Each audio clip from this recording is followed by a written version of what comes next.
Hello, everyone. Thank you for coming.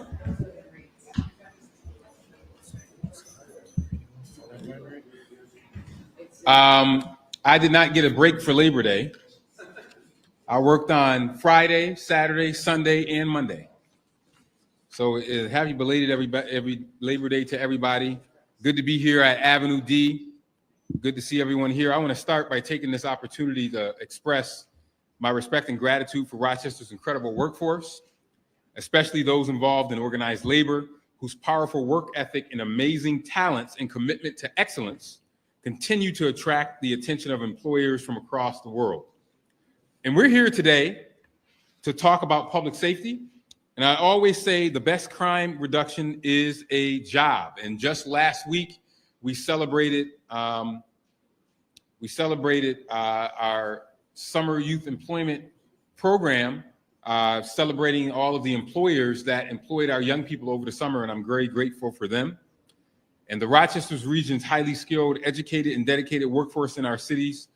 And our city is a place that attracts a number of great employers. And when a lot of our young people worked for those employers this past summer, which we're so very, very excited about. From creating jobs for young people, keeping them busy and productive, to outlets that address violent crimes, our public safety strategy is the same of prevention, intervention, and suppression, and has numerous interrelated components that all work together for maximum effect. And a lot of that involves what you see here, what's taking place as the school year rolls out and the young people go to school. We want rec centers to be a safe haven for them to come to, and Avenue D is one of those examples. And the reason we're holding this public safety update at Avenue D Center today is to highlight another set of critical components of our public safety strategy, education and youth development, which kicks into high gear the day after tomorrow with the start of the school year, and next Monday, September 8th, with the start of school year programming at the city's R centers, including here at Avenue D R Center. So parents, if you want a place to send your kids after school, not just Avenue D, but any of the R centers are great places where you can send them. So to begin with, the start of the school year is an important time to remind Rochester's motorists that they'll be sharing the road with children on their way to and from school and drive safely on their behalf. And I can't stress this enough. We have had far too many kids hit by cars, almost hit by cars, because motorists forget that school is starting. You'll see those yellow buses rolling out over the next couple of days, and we want to make sure that people stay safe. Now, we have our, you will hear next month more about our bus armed camera program, where we're going to have a warning period. And then if you drive around a school bus, you're going to get a ticket. Monroe County already rolled this out last year. We're a little late in rolling it out for reasons that I won't go into here. But starting, fingers crossed, in October, you're going to see a lot of school buses in the city of Rochester with cameras on. And if you go around those cameras, we'll do a 30-day warning period. And then after 30 days, you're going to get a ticket. So we want to urge you to start practicing now, starting this week, driving safely when you see school buses and when you see young people traveling, because we've had too many fatalities. It is a part of our Vision Zero program, which Commissioner Accounzi is taking a lead on, but I'm just putting that warning out there now. These school buses will be on the road, stopping along the way to pick up and drop off young passengers. So we want people to be patient. We want you to observe the laws and don't drive around the buses. Once those stop arms are there, that red light starts ticking, those red lights are flashing, that means stop. That is the equivalent of a stop sign. You may get away with it for about a month. But once those cameras are loaded and they're going to be done in phases on the bus, we're going to do a 30-day waiting period, warning period, and then after that, you're going to start getting tickets. So we're moving forward with this in consultation with the Rochester City School District, and a formal announcement will be made this fall. So that'll be another press conference that will be coming up. This is a good time, again, to remind people of our Vision Zero initiative, which the Stop Armed Camera is a part of. We want to reduce traffic fatalities, 3 E's, enforcement, engineering, and education. That's what that is all about. Also, in terms of the enforcement part, as we talk about motorist speed and pedestrian safety, being that we're going back to school, we're going into the fall, it's good to remind people of this. It's going to start getting darker earlier. I don't know if you realized yesterday, we were driving home, 7:45 was dark. So it's getting darker earlier. So the Rochester Police Department will continue to hold speed enforcement details on Lake Avenue, which some people confuse with the Autobahn in Germany, because they're driving 60, 70 miles per hour. We did a detail on Lake Avenue. The average speed limit on Lake Avenue is 35 miles per hour. We had people going 60 plus miles per hour. We're not going to tolerate it. So on the engineering front, the Department of Environmental Services with Commissioner Accounzi has completed and is advancing several capital projects that are reducing speeds to slow traffic down and make our roadways safer for all users. I just can't take any more cases of people being hit by cars because people are speeding, running red lights, or going around school buses. We're not going to tolerate it. We can't have it. You have also noticed some recent examples of this. Our protected bike lanes on Main Street, speed bumps at specified key location, curb extensions, and the raised center medians on our arterials to improve pedestrian safety and crossings and across busy streets. We have to make sure, as we get ready and we talk about public safety, it's just not about guns and drugs. It's also about traffic safety. That is pedestrian safety, fire safety. These are the other components of safety that I want everyone to be aware of. Now, the other part of safety is ensuring these positive outlets for our young people, which you're going to hear about in a second. This is a paramount piece of our overall public safety strategy. If a young person is involved in something positive, they're not standing downtown trying to fire a gun, as we had a young person did last week. And by the way, that person was arrested quickly. So I'm hoping that will send a message that there are other alternatives. There is the fabric that connects youth development to education, and that's a good paying job and good meaningful opportunities. So we want to make sure that happens. A lot of what we do in the Office of Violence Prevention and in our center involves helping children and families understand the concept of opportunity and how precious that time is, and how one decision can lead to a positive outcome or a bad decision can lead to a bad outcome. So we want to make sure that our young people understand the importance of opportunity. And that's the message that we are trying to get out to our young people. We are going to be bringing back the Choose Wisdom campaign this fall. And the underlying message of that Choose Wisdom campaign was choose something positive, engage in something that is extremely great for our community. And that's what Choose Wisdom was about. Stay away from things that just aren't worth it. Zeke will be talking more about Toots. We'll be talking more about that and other OVP initiatives in a few minutes, including the Peace barbecues and the cleanups that Pathways to Peace held over the summer, and the return of the Pathways school-based teams to city high schools this fall. We are going to have, in the bulk of our high schools, violence prevention workers in our high schools to make sure that beef that happens on the streets gets dealt with before they come into the school. And once they're in the school, that we're having conversations with our young people to make sure that it doesn't escalate outside of school onto the streets. We just can't have it. So our centers will play a key role in that as well, helping fit children and families and recognize that they have opportunity here. Dr. Green will talk more in a few minutes about how her department had another successful summer of helping young people stay healthy and safe in our centers, and how they helped hundreds of young people gain access to paid employment, including through the Summer of Opportunity program. And with the school year starting this week, the R centers will be converting to their after-school programming when they reopen next Monday. And as I often say, these aren't your father's or mother's R centers. Okay, these R centers have video games, they have music, they have all types of opportunities that our young people can take advantage of. And I know the fall guide probably will be coming out soon. Many of these programs are focused on life skills development, mentorship, peer-to-peer support, social and emotional wellness. Here at the Avenue DR Center, for example, they'll be offering 2 mentorship programs, which you know I am very big on. I have the Mayor's Mentor Up Gala, which we have regularly. We have Pillars of Hope, but here they have Unity Queens and Men of Tomorrow, which will be taking place here. These will be great programs that will be taking place at this R Center that we are very, very excited about. Timon Hanna, is he here? Timon, we're seeing Timon. This is a good young man right here.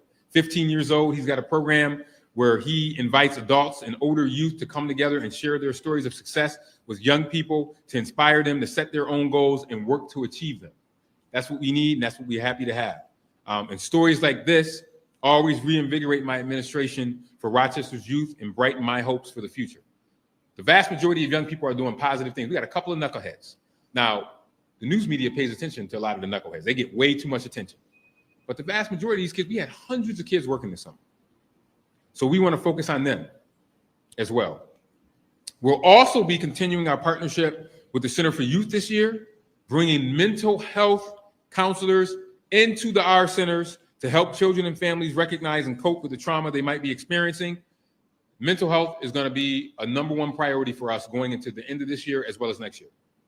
What we're seeing in terms of mental health is very, very concerning in our community and in our country, not just with young people, but also with adults.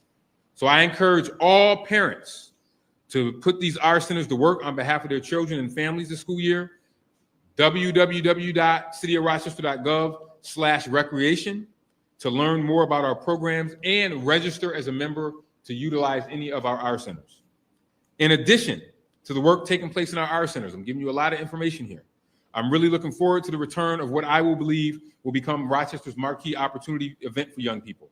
The Baldwin Richardson Foods Frederick Douglass HBCU Classic Weekend of Hope, the last Saturday of this month, September 25th. The weekend of activity will kick off Thursday, September 25th, with the HBCU College Fair for city school students. And then it culminates on Saturday, September 27th, with the rousing football game and marching band showdown when Central State University and Lane College will play each other at the Rochester Sports Complex. There is not another city in Rochester that has an HBCU Classic. Rochester is the only city that has an HBCU Classic. And we are very, very excited about that coming up on September 25th to 27th with that weekend, 25th with all the colleges that are going to be here. We have dozens of colleges that are going to be here, HBCUs that are going to be here. And then we got the big game tailgating at the sports complex on Saturday. I was one of those kids who liked school. So the start of September brings back good memories for me. Now, I will say, I didn't like the academic component that much, but I love the social component. And for a lot of young people, school is social. So we want to make sure that they have a good time, but we also want them to get an education as well. It's time for our young people to look to their bright future with a sense of excitement and renewal as they start the new school year of learning and fellowship with those classmates. We don't want those memories to be marred by tragedy or violence or life-altering events. We want to have a good September. I'm hearing that Earth, Wind, and Fire song. You guys know that song? September? Oh, well. I won't sing it. September? Some of you guys are too young to know that song. Now I'm going to ask Dr. Green to come forward to tell you more about the work they will be doing in the R centers and other areas of the Department of Recreation and Human Services. Dr. Green. Thank you, Mayor. I'd like to welcome everyone to the Avenue D R Center, led by Jessica Privateri, who is one of our community center managers. And we have several of them here today because the work that they do is what matters.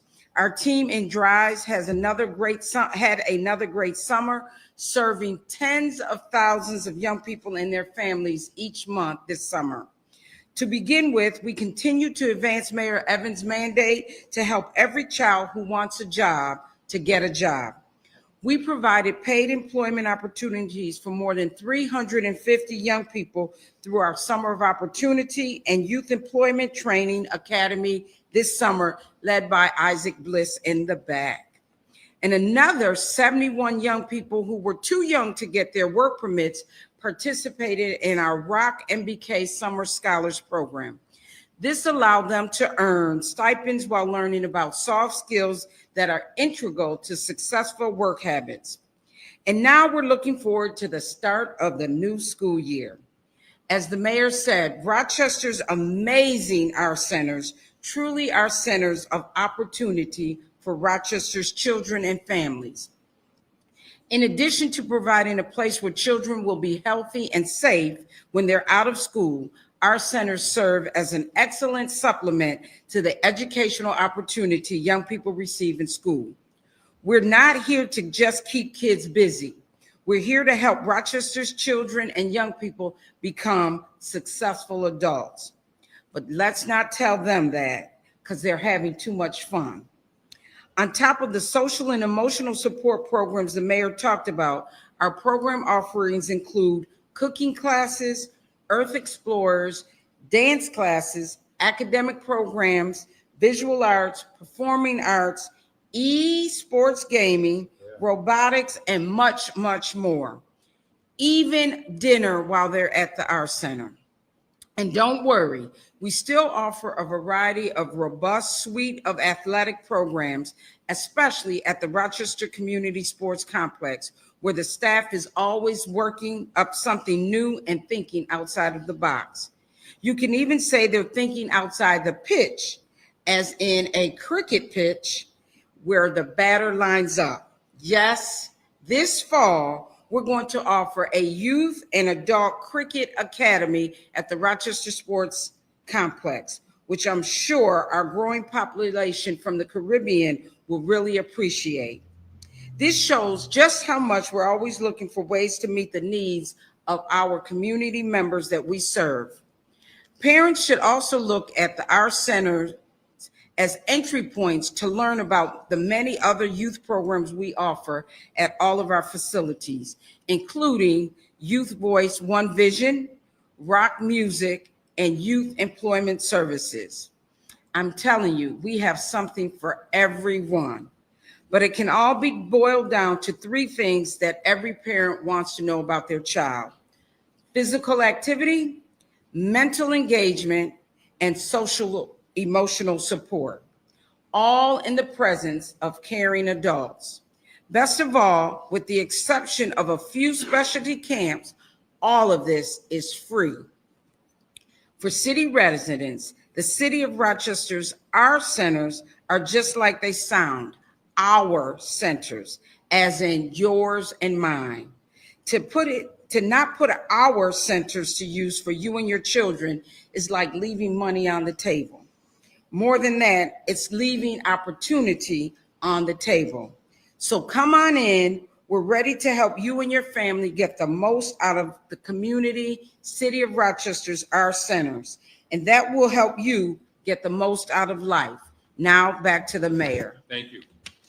So this announcement that we just announced about cricket. This is the first time we will have cricket ever in Rochester. Years ago, it was lacrosse that we introduced, and now we're introducing cricket. Now, I just hope that anybody ever watch cricket on TV, usually you got to watch it like at 2 a.m. Those games go on for like 2 days. So I'm hoping that the games won't go on forever, but it is a great opportunity for our young people to be exposed to something different, something other than basketball and football and soccer. Now they're also going to have the opportunity to engage in cricket as well. And that is what it is about, positive exposure for our young people. Now I want to bring up Zeke Tukes to speak about the work taking place in the Office of Violence Prevention. Zeke. Thank you, Mayor. As the mayor mentioned, the Office of Violence Prevention had a very busy summer this year. For an example, our Pathways to Peace team took an entirely different approach on our Peace barbecues. So this year we adopted the theme, clean the block, feed the block. So before we went into our actual Peace barbecues today, before we went around the neighborhoods and we did a great deal of cleaning. So that was a good opportunity for us to get out into the community. Last week, the Office of Violence Prevention, we gave away free book bags and supplies to hundreds of youth at the sports complex last week. And those opportunities are just great for us to get out and for the community to learn who our OVP staff are before a crisis arises, so they know exactly who to contact when those situations and crises do happen. So I'll get into a little bit of what we're doing for the school year. This year, as we gear up for the 25-26 school year, we will remain in 9 schools. Pathways to Peace, we are supporting 9 RCSD schools, and each of those schools will have a certified, qualified Pathways to Peace staff that's able to help resolve solutions and just other issues that may come up in the school. Pathways to Peace, we will also continue to support the community with our traditional staples of work, that's mediation, conflict resolution, as well as community outreach, as Pathways to Peace is well known for. We recognize that this is a very tough time of year. We know that this time of year, a lot of our young people can become influenced by others. We know that this time of year, there's a lot of peer pressure that happens. There's a lot of cyberbullying. There's a lot of bullying that happens on social media, just in general. And we want to make sure that that you guys know a phone number that you can reach whenever these situations do arise. So 428-SAFE, I'll repeat that, 428-SAFE, that number, you can reach Pathways to Peace staff or Office of Violence Prevention staff based on the situation, and we'll be able to help support you. Speaking of just getting out in the community, September 20th, we also have another event that we're going to be doing in the Lau area, 120 Saratoga Avenue, better known as Jones Park. We'll have a community uplift that we'll be doing there. We'll be partnering with a lot of our community partners, and it'll be a great event. Free food, free music, bounce houses for the youth. And again, it's just a way for us to get out in the community and just show who we are, and also give an opportunity for our Rochester Peace Collective partners as well to be out in the community. So that's what we have, and thank you very much. Thank you, Zeke. 428-SAFE, 428-SAFE. I was on the radio this past weekend, and I can tell you something. Parents, I will tell parents what they need to do before school starts is go to their kid's room and do what I call, in my house, I call it an organized cleaning. And what an organized cleaning is, that means that you're checking your kid's room. Because if you're a parent, you are the judge, jury, and executioner. You do not have to call a judge to get a warrant, which means that you can go and check your kid's room.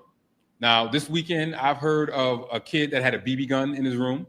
And if you are under 21 years old, you shouldn't even be carrying a BB gun. And there is no questions asked if you find a firearm in your kid's room and you turn it around and you turn it in. So we want to make sure that parents are reminded of their rights. You know, you hear a lot about kids' rights, but you have rights. And you have the right that if your kid is not paying rent or a mortgage, you're not paying rent or a mortgage yet, right? No, he's not paying rent or a mortgage yet. So that means that his mama or daddy can go in his room and check. And guess what? My kids are great kids, but they still get the organized room cleaning. And what that means is, hey, what's in this drawer? Oh, you keeping this? Are you going to save that? And it's an organized team room cleaning between parent and child, and you're making sure that your kid is not carrying something or have access to something they should not be having. And the chief can tell you, we have had, last week we did the the safe event where we talked about keep safe gun storage.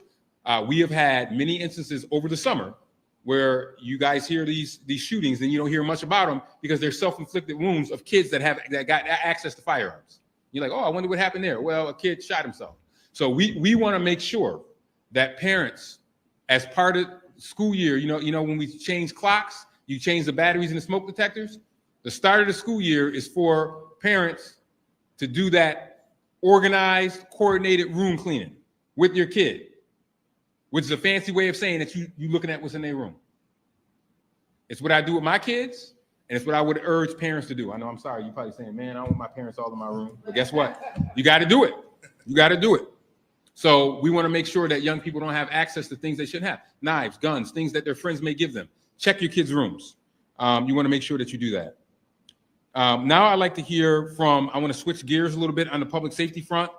I want to turn it over to Chief Napolitano, because fire safety, the fire department is critical in terms of putting out fires, but they play a critical role in prevention.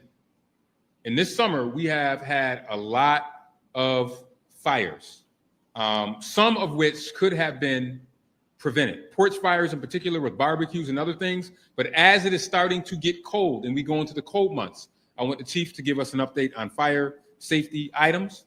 And I'm sure he'll tell you, use an alternative to those candles. Chief. Thank you, Your Honor. As the new school year begins, the Rochester Fire Department would like to wish all students, teachers, and families a safe, successful, and inspiring year ahead. This is always an exciting time, and we're proud to offer our assistance to our community's young people and help them learn, grow, and thrive. Safety is at the heart of everything that we do, and that commitment extends to our schools and the children we serve. Each year, our Community Risk Reduction Division visits classrooms across the city to deliver fire safety presentations to children from grade K through 6. And during these interactive lessons, students learn about the importance of smoke alarms, how to create and practice a home exit drill in the home, and to have 2 ways out, and when and how to call 911 in case of an emergency. This fall, we're once again encouraging RCSD high school students to join the Career Pathways to Public Safety program. This program offers high school students hands-on opportunities to explore careers in the fire service, as well as emergency communications, 911, emergency medical technicians, and in law enforcement. Students in 9th and 10th grade are eligible to sign up, and beginning in the 10th grade, students will use their first periods of the school day to dive deep into the different public safety careers. Informational presentations will begin in October. In addition, we're also looking forward to connecting with older students through career presentations led by our recruitment officer, Lieutenant Cherubin. These sessions give young adults a chance to hear directly about the all hazards work our firefighters do every day, and the opportunity to spark interest in a career built on service, teamwork, and making a difference. Additionally, we want to encourage people to be, as the mayor said, fire safe. And our young students are oftentimes in a situation where they're left by themselves. So we want to encourage them not to use candles, to use an electronic candle if they want to use a candle. Again, we really want them not to. We also want to encourage them as they're cooking to be very smart about that, never leave the stove unattended, not to wear loose clothing, and to have a good understanding of how to cook safely. We also want them to understand if they are smoking, and we don't encourage smoking, obviously, but to discard cigarettes appropriately, not flick them off of a porch or on the ground without ensuring that they're extinguished. We can have a rubbish fire, mulch fires, things of that nature that actually will then extend to the dwelling unit. We will be offering more information on fire safety for our youth.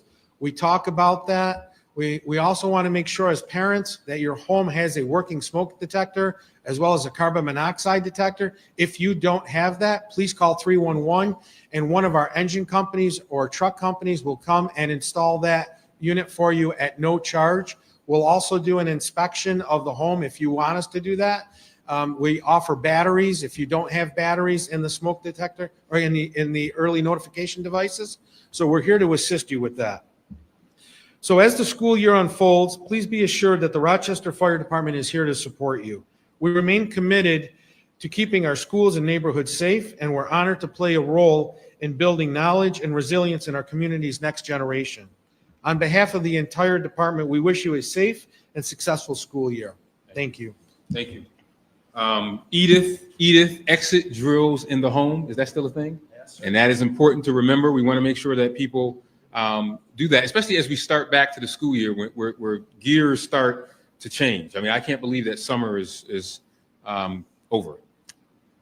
And now Chief Smith will talk about RPD's comprehensive public safety initiatives, and we'll share our end of the quarter violent crime statistics, but actually it's not the end of the, January, February, March, April, May, June, July, August, September. So actually we have almost end of the quarter because the quarter is not over.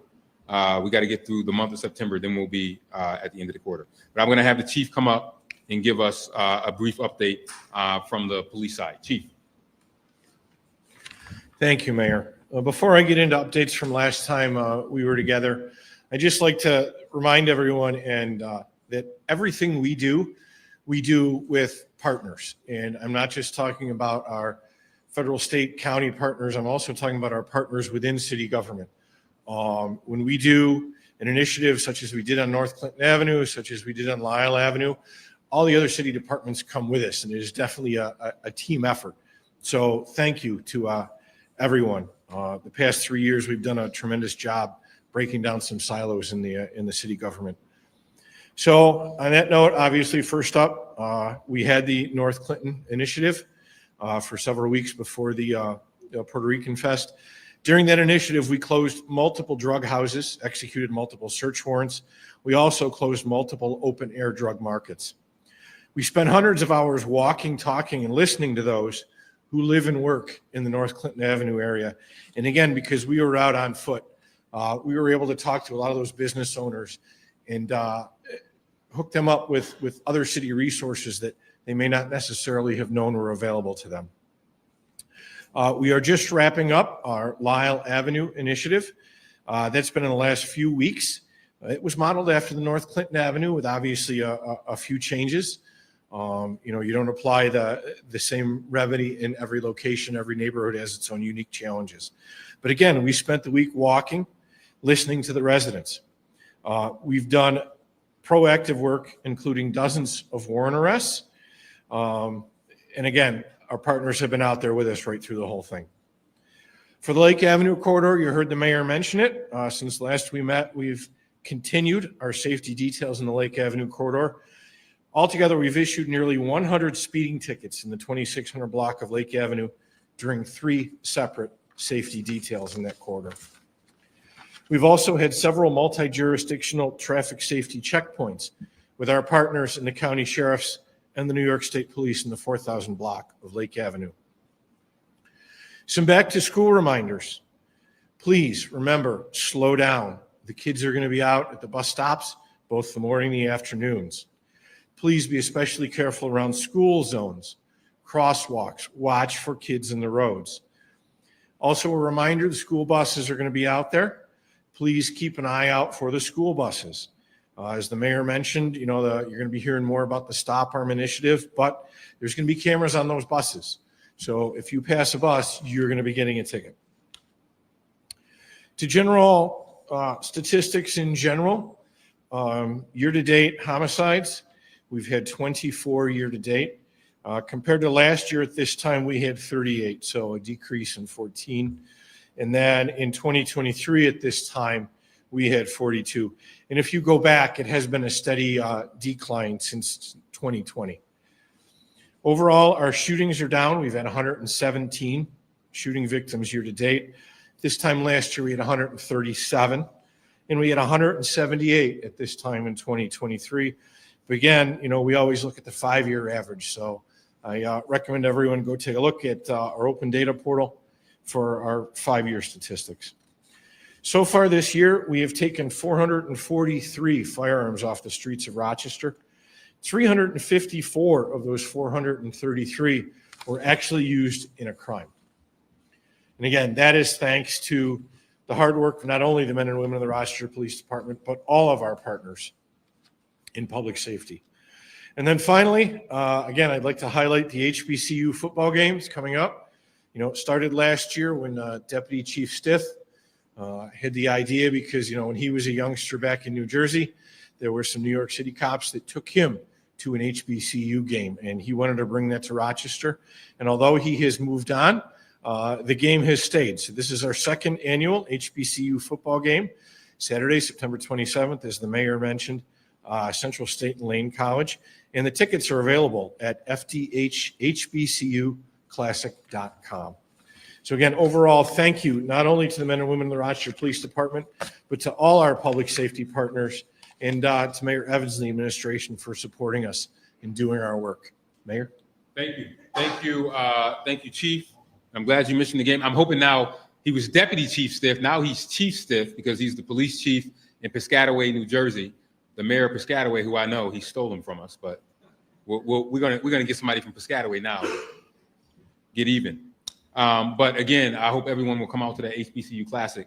And then finally, before we close it out, and I'll take any questions you may have, I want to call up the city's corporation counsel, Patrick Beef, and to talk about the work of the law department. As you know, I declared a gun violence emergency, and I'm going to keep that gun violence emergency in place for the foreseeable future. Although we have seen homicides go down, I'm still not satisfied yet. So because of that, this gun violence emergency is going to stay in effect, and I'll have Corporation Counsel Beef talk a little bit about how we have used that this past summer and how we will continue to use it going forward. Counsel. Thank you, Mayor. Good morning, everybody. As the mayor said, we keep the gun violence proclamation of emergency going because even though we've seen a reduction in shootings, and even though, as the chief told us, we're pulling hundreds of guns off the streets, we still have too many shootings. And we've got to use every tool that is available to us. And one of those is the gun violence state of emergency. We continue to use the gun violence proclamation to shut down places of business when they get out of hand, when they break into violence. Fortunately, as I've said before, when we meet with owners, we get cooperation. 80 to 90% of the time, folks are working with us. But we've got some bad actors out there, folks we've had to keep closed for a longer period. And that's happened over this summer. That includes a location at 2260 Clifton Ave. Seen the site of shootings multiple times. They're closed. We've seen another location, 1730 North Goodman. They're closed and the owners are now trying to sell that property.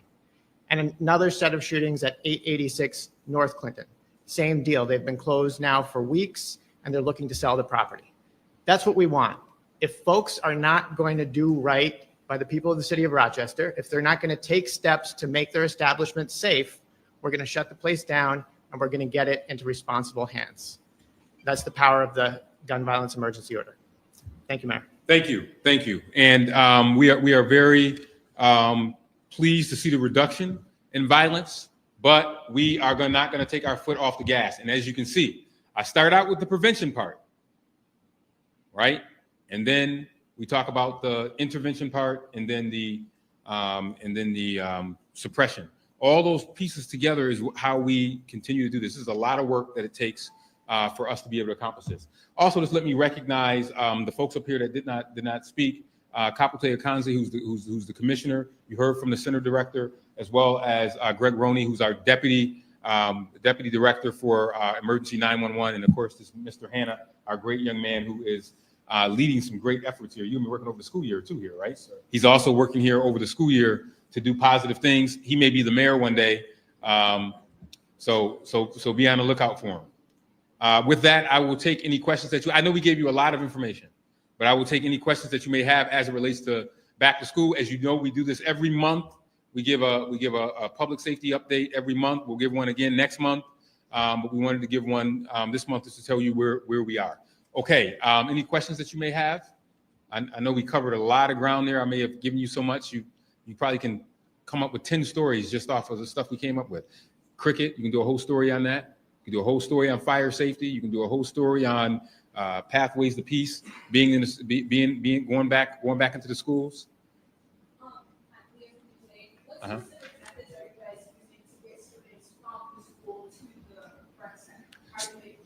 Well, a lot of the things, a lot of the ways in which we are lucky in that a lot of the R centers are connected to the schools.